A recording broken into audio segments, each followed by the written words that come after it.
So ito Wednesday night, no? May bagong pair na naman dumating.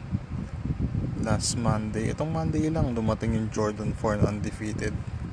Kaka-deliver lang din. Pero ngayon naman ito, New Balance 808 Thiago Lemos na collab with Roland.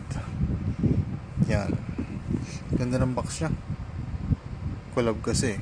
Pero hindi siya masyadong hype. O wala masyadong nakakaalam. Kasi skateboard shoes ng New Balance eh. Hindi naman yan ganun hype. Unlike sa mga Jordan. So yan. Yung top lead niya ito. Yung TR-808 ng Roland Rhythm Composer. Hindi ako masyadong familiar sa music, pero drum machine yan eh. And pagkakaalam ko, mamahaling niyang drum machine na yan. Rare pa. So dito na tayo sa actual pair kasi wala akong alam dyan sa drum machine ni Roland. So ito yung actual pair. Yan. Skateboard shoes siya. Kaya matigas ang swelas. Tapos yan. Yung outsole niya translucent. Midsole may kulay dilaw. Tapos yung kanyang branding may parang gradient.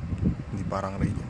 Parang gradient talaga ng yellow na may parang pula or orange.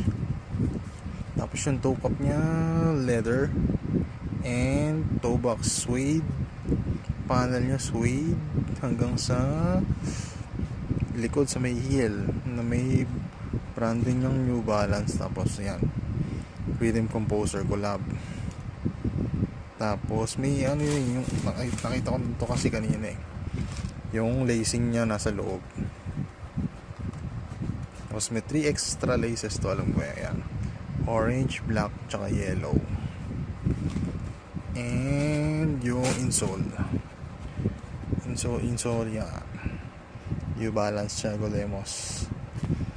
Skateboarder pala yan si Thiago. Tapos may palawit siya dito sa gilid. Nagandahan lang ako dito kaya ako siya kinuha eh.